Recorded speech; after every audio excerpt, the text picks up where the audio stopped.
Hey everyone. So we're going to continue the chess engine in Python. What we have up to this point, if you'll recall from the last video, is we now have a playable kind of two-player game that toddlers could play. You click on a piece, you can move it. Pieces can kind of move illegally and wherever they want. You can uh, even capture your own pieces, and we aren't following any of the rules. So at this point, what we're gonna do next is we're gonna set up to start validating those moves, making sure they're legal chess moves. And this requires us to write quite a bit of logic. And I'm gonna actually challenge you guys to write some of these methods yourself. But we're gonna get to a point to where we're set up to create those methods. I think just kind of a nice thing to add in right now, a nice feature to add in right now would be an undo move function. Just in case we make a move, it'll make it easier for testing. We can test multiple things if we can undo the move, and so that's the first thing we're going to do. We're going to write the undo move function, and then we're going to basically get set up for starting to write the logic for each individual piece to see what moves are valid. And we're going to talk a little bit about some of the issues that we might run into that we have to just be careful of. All right, so let's go ahead and start with our undo move function. So I'm going to go into my chess engine class where we had the make move function. And the make move function, it simply took a move and executed it. It changed the start row and start column to an empty piece. It changed the end row and end column to a moved piece. The only one this isn't really going to work with is castling. And so castling itself is kind of a tricky thing that you kind of have to do a completely separate thing. Because castling in is just a little bit weird. Same with en passant, because in en passant you capture the square behind where you're going to. So those two things are unique, um, and won't quite work with the way we did it. So we'll have to do something special for those. But in general, right now, our make move function, takes a move as a parameter and executes it. And let's put in that note here that this will not work for castling and en passant, and also actually pawn promotion as well. Because pawn promotion, when you move the piece, it actually has to change it as well.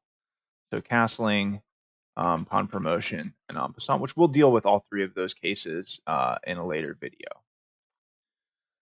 All right, so that move, the make move function, basically, right, what we're going to do first is we're going to just write an undo move function that essentially reverses the actions done here.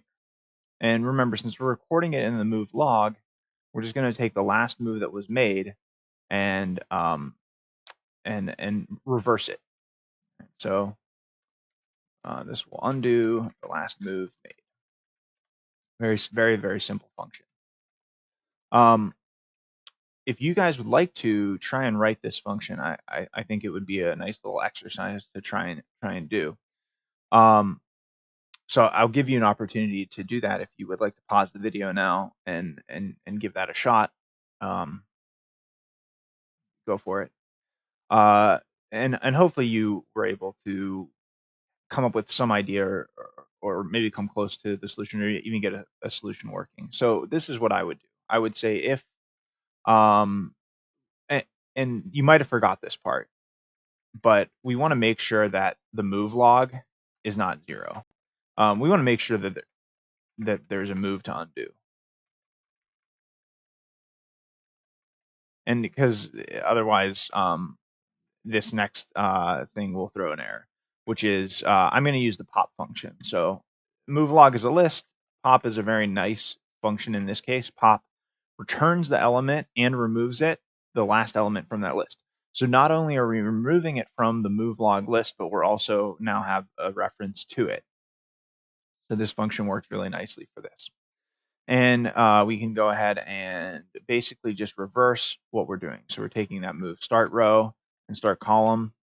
And what do I have to do? I have to place the piece that was moved back on its starting row and starting column. So I'm just going to say board move start row start column equals piece moved, move piece moved. And this is why we recorded that reference. So if a pawn was the piece that moved, then we move the pawn back to the starting row and starting column. Now we have to put the key piece captured back on the board as well. So the end row and end column should equal the piece captured. And you'll recall from our move that we just recorded the square on the board. So if this happens to be an empty square here, then it'll be empty and the piece captured will be nothing, but it'll place nothing at the end row and end column. So it'll work just fine. And then the last thing we need to do is change turns back, right? If we undo a move, it's now the other person's turn. And so we have to switch turns back. So you can see has a very similar feel to what we did previously. And this should work really well. And we can give this a quick test and implement this feature with a key press. I'm going to use the key press Z. If you want to pick a different key, you can, or implement this a different way. But we've gone over key presses before, and it's pretty straightforward. But this needs to happen in the event queue. Doesn't matter where it happens. You could put it before the mouse presses. These are all our mouse handler right here. So we're gonna do our key handlers down below here, and it's a really simple else if type equals and then the key down function, igame.keydown. So this event fires anytime the user pushes a key. It'll record that key. And so what we'll say is if the key is, I'm going to use the Z key.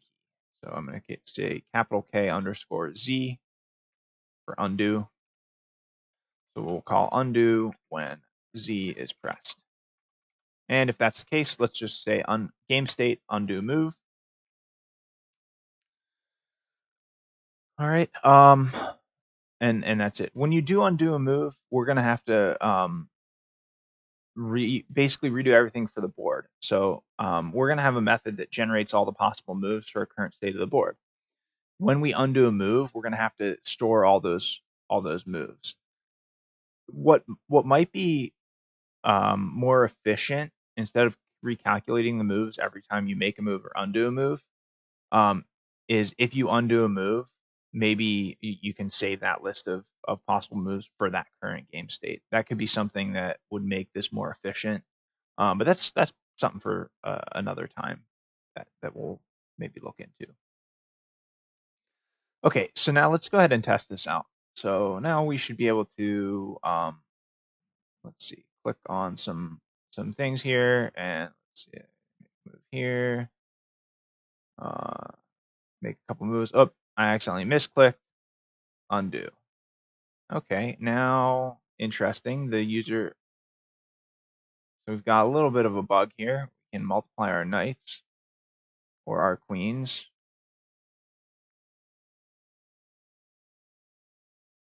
Something's going on, pretty fishy here.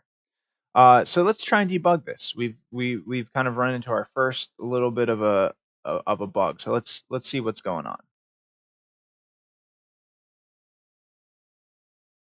All right, so I'm going to go over to Chess Engine and look at what we just wrote.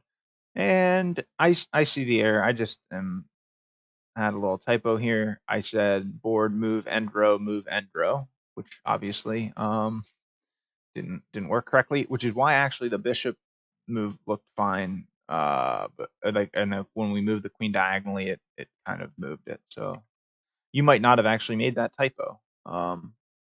Hopefully that fixes it. So we'll test a couple of moves again. Oh, okay, and now it's working quite fine. All right, and so now we have a kind of a playable game.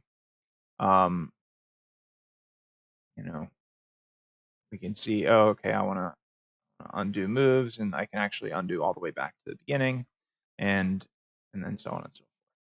So it's looking pretty nice at this point. Okay, so that was the first part of the video today, getting that undo move. Next part, we're going to get a little bit theoretical. We're not going to write too much more code. And we need to kind of talk about how we're going to move on from here. At this point, this is playable, but we want the engine to make sure that we aren't making mistakes. We want to make sure that the engine will make sure that we play by the rules, right?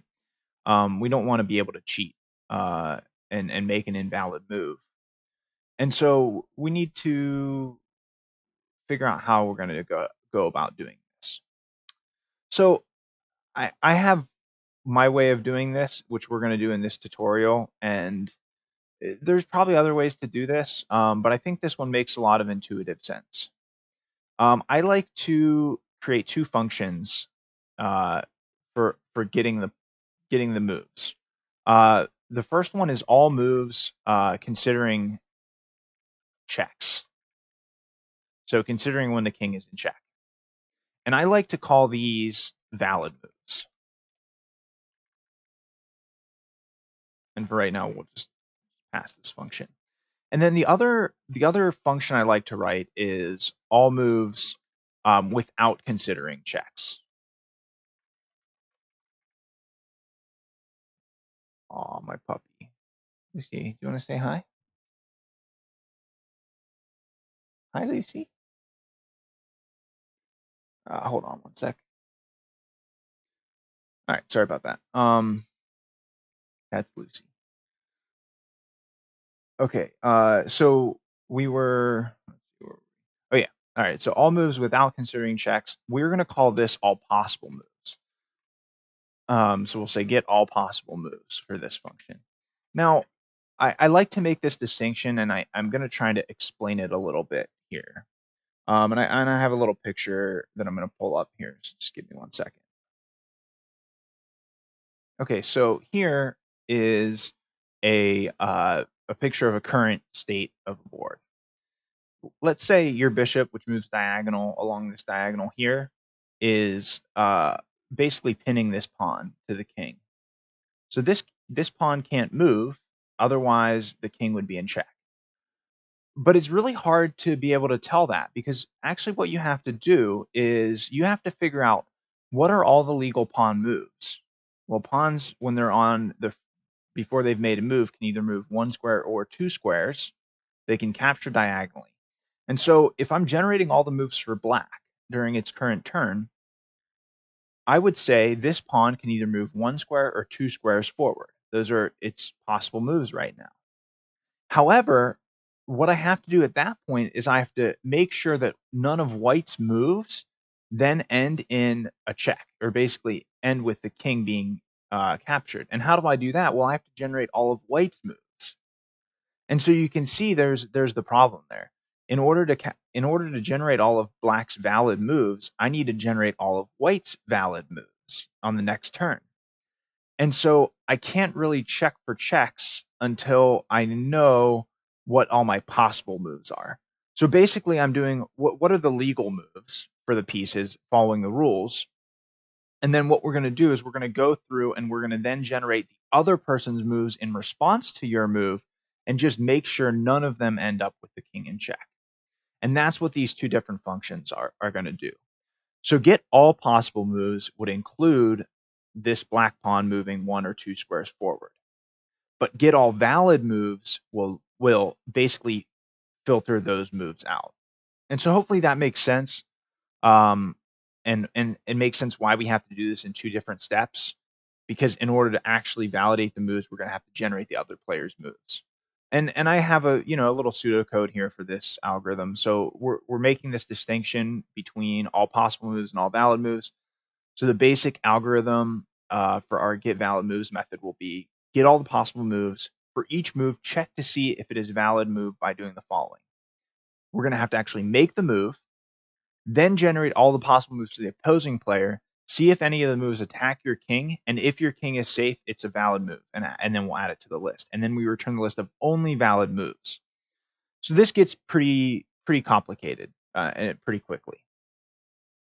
But we're going to do it in such a way that we're just going to focus on all possible moves first, and then we'll worry about the checks and the checkmates later on. And so the first thing we're really going to do is we're going to start with just generating the moves, and then after we generate all the possible moves for all the different pieces following their rules, then we'll worry about checks and mates and things like that. But so we're going to just generate the moves first. So we're going to get set up for that.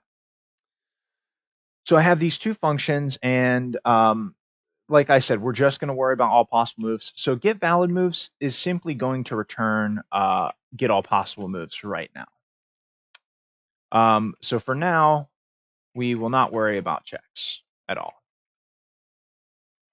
And so this get valid moves is just going to be what we call, and it's going to just return all possible moves. We'll have to later on modify this method and fix this. Now, all moves without considering check, basically what we have to do is we have to go through our board and we have to say, okay, for this piece, what are its possible moves? For this piece, what are its possible moves? Now, given a game state, how do we know if there's a piece or where the pieces are located? Well, we're not really keeping track of that per se. We can't just say, okay, it's white's turn. Where are white's pieces? We're sort of going to say that, but we actually have to check every square because white could potentially have a piece at any point in the game, could have a piece on any square. And so we're going to just do a nested for loop to go through our two-dimensional list and just go through, and then we're going to see, okay, is there a piece there? What color is that piece? Does that color's piece match the player whose turn it is? And then what type of piece it is? And then let's go ahead and generate the moves for that piece. All right. And so there's a lot there, but let's go ahead and give this a shot. So we'll start off with just an empty list of moves. And what we're going to do is we're going to say, okay, let's go through the board by row, then by column. And hopefully you are pretty familiar with this. Now, again, we could say 8 here for R in range 8 because we know that the length of the board is 8, but I want you guys to practice using proper list notations. So when you're going through the rows of a two-dimensional list, you want to use the length function of the board, right? Because what is the length of the board? Well, the length of the board has 8 elements. 1, 2, 3, 4, 5, 6, 7, 8. Each one being a row on the board. And then for each of those lists, it has 8 columns. And so for the column notation, we're going to say for C in range, and now it's the length of self board R, or the length of the current row that we're looking at. And so this is the number of rows, and then this is the number of columns in given row. That's basically what we're doing. And this pattern, this is something that you guys should have memorized, I would say. It's very, very useful when you're doing two-dimensional lists. It's a really good thing to remember. Just how do I traverse every element of a two-dimensional list? So I would definitely look at that if that's not familiar. So we're going to go ahead and generate the turn, or basically whose turn it is. It's a weird. You'll see why I'm calling this variable turn. We're going to basically access the given square on the board and then its first character. Well, what is the first character of a given character on a board? It's whoever's turn it is. It's either black, white, or it's not a piece. And so that's why I'm calling this variable turn. You could call it color, but I'm worried if I might use that variable later on. I don't know. So turn makes sense, I think. And so if turn equals white and it's white's turn, and it's white to move, then we should look at this piece because this means it's a white piece and it's white's turn to move. And so there's probably some moves that this piece can make, or there might be some moves that this piece can make. And same thing for black. If turn is black and it's not white's turn to move, then we should also look at the moves. So that's just looking at the color of the piece. Now let's look at what piece is actually on the board. So let's say, okay, RC1, and this will give us the piece type. No, it actually probably is more efficient to parse this all in one line. That way we're only looking it up one time. Again, there's probably little efficiency things that we can do to help us along the way, but let's just make sure we get it working first, and then that's something we can go back to later. If piece equals, let's start with just our pawn. So basically, we're going to go through each of these. We're going to say if the piece is a pawn, if the piece is a rook, if the piece is a bishop, if the piece is a knight, if the piece is a queen. Generate moves for those, because each piece is going to follow its own set of rules for generating moves. Knights can jump over pieces, and they move in an L shape. Bishops move along the diagonal. Rooks move along the ranks and files. Pawns can only move forward or capture sideways. So there's different logic for each piece. So we need to make sure we keep track of that. And so what we're going to do is we're just going to say get the pawn moves, because we know this piece is a pawn. And we're just going to pass in the row and the column. And this is just so we know what pawn we're looking at. Basically, get the pawn moves for the piece at this row, at this column, and let's add them to our list of moves. That's what this function is going to do. Now we're going to do this for the other pieces. So for example, we're going to say if the piece is a rook, then we're going to say get rook moves. And it's going to look very similar, RC moves. All right. And so we're going to have a function for each of these individual moves. So let's start with the pawn ones. So this will get all the pawn moves for the pawn located at row column and add these moves to the list. So we have get pawn moves, RC moves. For now, we'll just pass. And we'll do the same thing for rook. And, it's going to be pretty similar, but get all rook moves for the rook located at row column, add these to the list. Now it's going to be called rook moves.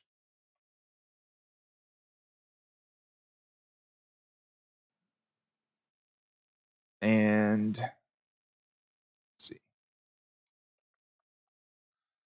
And we're just going to pass on this one. So don't worry about doing the rook moves yet. That's going to be something that we do later. I mean, I guess if you want to do it on your own, go for it.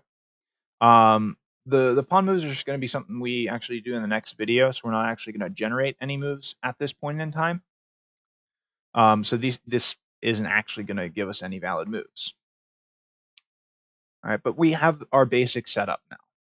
Now, the last thing I want to do in the video today is go back to the main and start to use this implementation of our valid moves. So up at the top, before our while loop, what we're going to do is we're going to actually keep track of a list of, I'm going to actually do this next to the game state. So we generate the game state, and then we go ahead and we generate these valid moves. And we store them in a list. And that way, when the user makes a move, what we can do is we can see what move the user made, and we can see if it's in the list of valid moves that our engine generated, and then we can only make those moves. Now, the other thing about this is because we're going to be going through all the board one time, generating all the moves, and then later on, we're going to even be adding in generating all of our opponent's possible moves to see if, if they can check our king after we make a move. This is an expensive operation, so we don't want to call this every frame. And so we're going to simply make a little flag variable. This will be our flag variable for when a move is made. So when the user makes a move that is valid and the game state changes, then we should generate a new set of valid moves.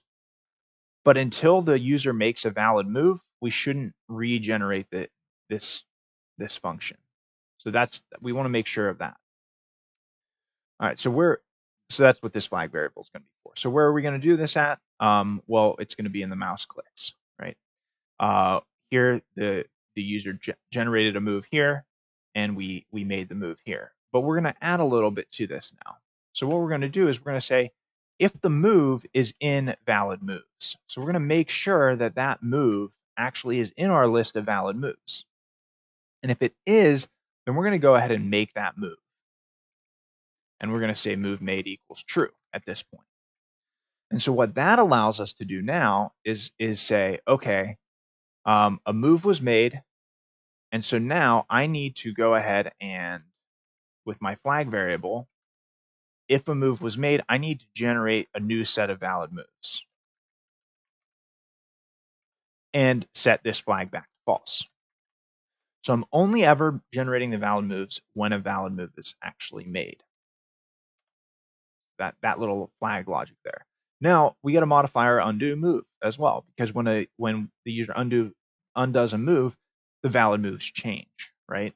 And so we could either say move made equals true, and this will also execute the flag, or we could say game state dot get valid moves. If you don't feel like an undo move should be a move made, it's completely up to you how you do that. And actually, we could have put that.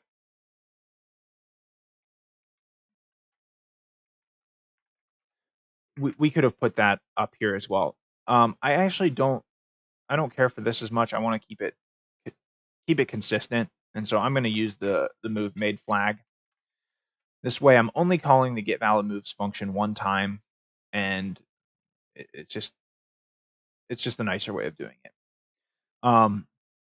The other thing is, if we were going to add in AIs later, the AI is going to make a move, and so that's why we're not generating the moves up inside the mouse clicks, because then we're going to have this call to get valid moves. Let's say we change the name of this function. We don't want to have to change it a bunch of times. Like it's just better to have it all in one place where we know.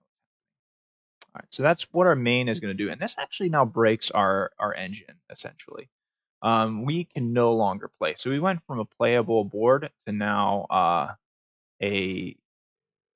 essentially a not working move.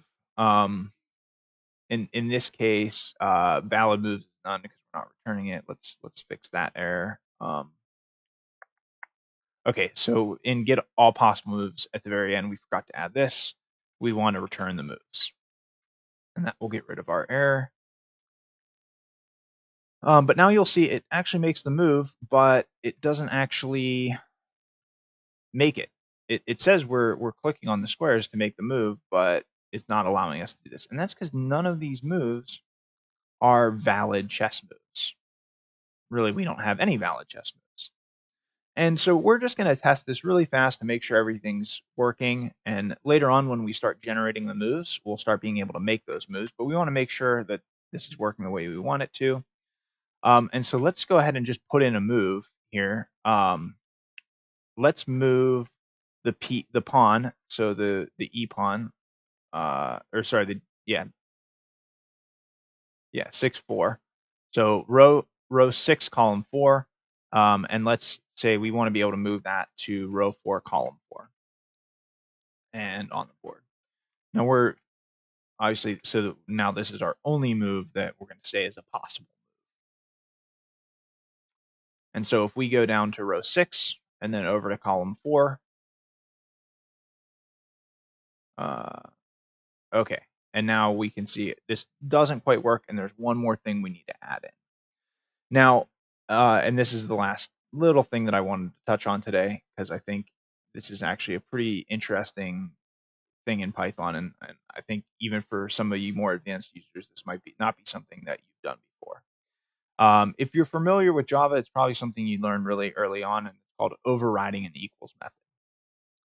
So right now, it seems like this should work because we're essentially passing in a move. We're saying we should be able to move this piece from here to here, but it's not actually allowing us to do that. And this is because these two moves, the move doesn't know how to calculate what equals is. Even though they both have they have the same starting row, the same starting column, the same piece moved, the same piece captured. Everything is equal about those two moves that we made, the one with the mouse and the one we just generated right here. Except it's two different objects, and equality just looks to see if the objects are the same. So we need to tell Python, how do we know if two moves are equal? And here we can do something pretty cool, which is overriding the equals method. Now, this is not something we'd have to do if we didn't use a move class. If we just used the strings or even a number for the move, then this actually would not be something that we would have to do. But because we're using a class, we need to override the equals method, since we're going to want to use that in function. So what this looks like is just like the init, we do double underscore and then EQ for equals, double underscore. And then you need the parameter other. And so what this function is doing is it's comparing the object to another object, which is saved in this parameter other. Generally speaking, what we would want to do here is we'd want to make sure this other object is an instance of the move class. So we're going to use this isInstance function. This is just good practice because we don't want, if we happen to compare like a move to a number and then we say move.startRow or something like that, this isn't going to work and something's going to break. And so we just want to make sure that it's an instance of. Now here, how do we know if two moves are equal? Well, if they have the same starting row, the same starting column, the same ending row, the same ending column, and it's the same piece moved, then that should give us a pretty good idea. And actually, at any state in the board, if it's one piece moving, no two pieces can be on the same square, right? So if the move is a starting row or starting column and ending row and ending column are the same, then it's moving that piece to ending. So we just need to compare those four numbers. There's a little clever idea here that I kind of like, which is giving a move ID parameter to every move. I've thought about this a little bit, even using it as we're changing the game state. And maybe we could add a little bit to the move ID, and you could actually save all possible moves on a chessboard into this ID, and have a unique ID for them. But I'm not sure if that would actually work. But it'll work for this purpose. So what we're going to do is, because we have a row, column, starting row, starting column, ending column that we need to compare. Essentially, and all those numbers can be from 0 to 7. I'm just going to take the starting row and I'm going to multiply that number, which is 0 to 7, by 1,000. And that'll essentially move that number into the thousands place. And then I'm going to add it to the starting column multiplied by 100. And I'm going to add the ending row multiplied by 10. And then I'm going to finally add the ending column. And this is going to give us a unique move ID, basically between 0 and 7,777. Where if the move would be like, 0002, 0002, then that would be the move from row 0, column 0 to row 0, column 2. So this is a move ID. This idea is basically similar to what you would have as a hash function, if you've ever heard of those. And I'm just going to demonstrate this by printing this out. But what's really nice about this is now we don't have to compare anything except the move ID, because the move ID will be unique to the starting row and starting column given the board state. So that's really important. right? These move IDs have to be related to the actual board state. So there's a little bit of room to introduce a bug here. So we just have to make sure that we're being careful. But we're just going to return whether these move IDs are equal, and if they're not, then we'll return false. And now we should be able to make our E2, E4 move. And now that works. Now, no other moves work because we haven't programmed them in, but we can see the IDs are going to print now when we make a move. So for example, if I click on the pawn at row 1, column 3, so this will be ID 1, 3, and then wherever I move it to, let's say I move it here, which would be 2, 3. And so my engine says that's move 1, 3, 2, 3. And that's its ID. And so you can see how each move will have its own unique ID. All right, so we're going to wrap up the video there. And that's it for today. We are going to move in, I think Thursday, we're gonna move into generating the pawn moves. And so we'll generate the pawn moves together, or at least the white pawn moves together.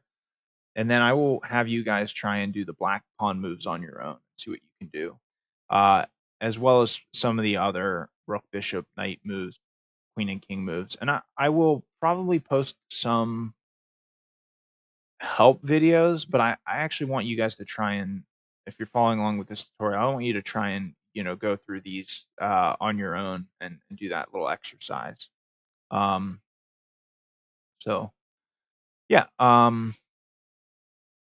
that's it for now. Thanks for tuning in. I hope you're enjoying it. And I will talk to you soon.